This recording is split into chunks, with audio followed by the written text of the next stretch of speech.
Bismillahirrahmanirrahim. Assalamualaikum warahmatullahi wabarakatuh. Alhamdulillahi rabbil alamin. Assalatu wassalamu ala asrafil anbiya'i wal mursalin sayyidina Muhammadin wa ala alihi wa sahbihi ajma'in. Hamdan syakirin hamdan na'imin hamdan yuwafi ni'mahu wa yukafi'u mazidah. Ya Rabbana lakal hamdu kama yanbaghi li jalali wajhikal karim wa 'azimi sultanik. Rabbi ishrah li sadri wa yassir li amri wahlul 'uqdatam min lisani yafqahu qawli. Rabbi zidni ilman warzuqni fahman. Assalamualaikum warahmatullahi wabarakatuh. Perkenalkan, nama saya Muhammad Arya Prasetya dengan NIM 20206030338. Hari ini saya akan menjelaskan ceramah singkat mengenai manusia sebagai khalifah atau pemimpin di dunia. Baik, sebelum masuk ke inti utama pembahasan, pertama-tama kita harus mengetahui dulu apa makna atau arti dari khalifah. Khalifah memiliki dua makna. Yang pertama yaitu khalifah sebagai pemimpin dan khalifah sebagai pengganti sesama manusia yang lain. Allah Subhanahu wa taala memilih manusia sebagai khalifah di bumi. Hal ini Allah sampaikan dalam Quran surah Al-Baqarah ayat 30 yang berbunyi,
wa iz qala rabbuka lil malaikati inni ja'ilun fil ardi khalifah, yang artinya, ingatlah ketika Rabbmu berfirman kepada para malaikat, aku hendak menjadikan khalifah di bumi. Dalam ayat tersebut Allah sendiri yang memimpin manusia sebagai khalifah atau pewaris di bumi ini, bukan para malaikat, bukan pula hewan-hewan atau makhluk Allah yang lain. Lantas, apa sajakah peran manusia sebagai khalifah di bumi?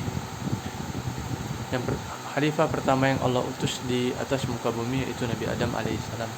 Kemudian beliau digantikan oleh anak cucu turunannya sampai saat ini. Begitu pula para nabi dan rasul setelahnya, seperti Nabi Nuh, Nabi Musa, Nabi Daud, Nabi Sulaiman, Nabi Isa, dan Nabi Muhammad SAW yang memimpin umatnya pada zaman-zamannya, yang mengajarkan perintah Allah dan menyuruh untuk menjauhi larangannya, serta menjaga bumi ini dari yang batil, menjaga bumi dari kerusakan, dan menjaga kedamaian, serta tugas-tugas lainnya. Itu bukan hanya menjadi tugas-tugas para nabi dan para rasul saja, tapi juga menjadi tugas kita sebagai manusia, sebagai khalifah yang Allah pilih, sebagai khalifah yang memimpin di bumi ini sesuai hadis Nabi Muhammad SAW yang berbunyi, tiap-tiap dari kalian adalah pemimpin, dan setiap pemimpin akan dimintai pertanggungjawaban atas apa yang dimimpinnya. Artinya, setiap manusia mengemban amanat dari Allah karena menjadi khalifah di bumi. Tapi lantas kenapa Allah memilih manusia yang zalim dan lalai sebagai khalifah di bumi dibandingkan para malaikat atau makhluk Allah yang lainnya? Jawabannya telah Allah sebutkan dalam Quran surah Al-Baqarah ayat 30 tadi. Di situ diterangkan bahwa malaikat bertanya kepada Allah, kenapa Allah memilih manusia yang zalim, yang suka merusak dan menumpahkan darah sebagai khalifah? Lalu Allah menjawab, sesungguhnya aku mengetahui apa yang tidak kamu ketahui. Allah tahu bahwa manusia mampu. Alasan yang berikutnya, kenapa Allah memilih manusia sebagai khalifah di bumi, yaitu karena Allah muliakan manusia. Allah beri akal, Allah beri hati, pikiran, dan nafsu yang tidak Allah berikan kepada para makhluk Allah yang lain. Allah juga menjelaskan tugas manusia sebagai khalifah dalam surah Hud ayat 61 yang berbunyi,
wa ansha'akum minal ardi wasta'marakum fiha, yang artinya Dia telah menciptakan kamu dari tanah dan menjadikanmu pemakmurnya. Allah menyuruh kita untuk memakmurkan bumi. Lantas bagaimana cara memakmurkan bumi? Yang pertama yaitu melihara bumi dan semua yang ada di bumi, dan jangan berbuat kerusakan di dalamnya. Sebagai seorang khalifah, jangan sekali berbuat kerusakan dan menzalimi sesama manusia. Adapun manusia yang melakukan perbuatan tersebut berarti dia telah mengingkari amanat yang Allah berikan kepadanya. Contohnya seperti Fir'aun yang menyebabkan kerusakan di bumi Allah menceritakan perbuatannya dalam surah Al-Qasas ayat 4 ketika Fir'aun membunuh anak-anak dari kalangan Bani Israel. Kemudian ada pula kaum sebelum Fir'aun, yaitu kaum Ad, Samud, serta penduduk Madian yang telah Allah beri kekuasaan di atas muka bumi, tapi mereka kufur akan nikmat Allah. Oleh karena itu, menjadi khalifah artinya harus memahami dua aspek penting, yaitu sebagai individu yang taat pada Allah, yang harus menjalankan segala amanat yang Allah berikan kepadanya, dan yang kedua sebagai makhluk sosial yang berkhidmat dan bermanfaat kepada sesama manusia. Allah berfirman dalam surah Ali Imran ayat 104 yang menyuruh kita saling mengingatkan dan menyuruh sesama kebaikan.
ولتكن منكم أمة يدعون إلى الخير ويأمرون بالمعروف.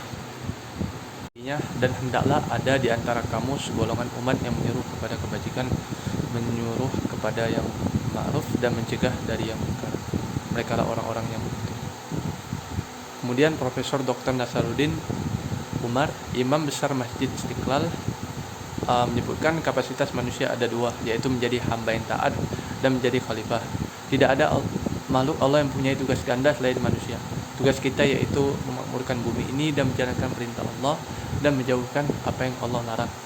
Maka Allah menyuruh manusia sebagai khalifah yang memimpin umat agar memberi putusan yang adil dan jangan mengikuti hawa nafsu. Bagaimana Allah berfirman dalam surah Shad ayat 26, yang artinya Allah berfirman, "Wahai Daud, sesungguhnya kami menjadikanmu khalifah di bumi. Maka berilah keputusan di antara manusia dengan hak dan janganlah mengikuti hawa nafsu, karena akan menyesatkan engkau dari jalan Allah." Dengan demikian dapat dipahami bahwa khalifah merupakan jabatan yang diamanahkan Allah kepada manusia untuk mengelola dan memimpin di bumi yang Allah ciptakan, untuk memakmurkan kehidupan manusia agar dapat diwarisi oleh manusia yang lain. Khalifah juga bermakna mengganti atau yang datang sudahnya. Artinya, setelah kita menjadi pemimpin pada masa kini, maka di masa depan pasti ada yang menggantikan kita. Hal ini sudah berlangsung dari zaman Nabi Adam sampai sekarang. Tetapi tugas kita tetap sama dan tidak pernah berubah, yaitu menyuruh manusia untuk beribadah dan taat kepada Allah serta mengerjakan yang ma'ruf dan menjauhi yang munkar, lalu menjaga bumi yang telah Allah amanatkan kepada kita. Demikian ceramah singkat yang dapat saya sampaikan. Kepada Allah saya mohon ampun. Wabillahi taufiq wal hidayah. Wassalamualaikum warahmatullahi wabarakatuh.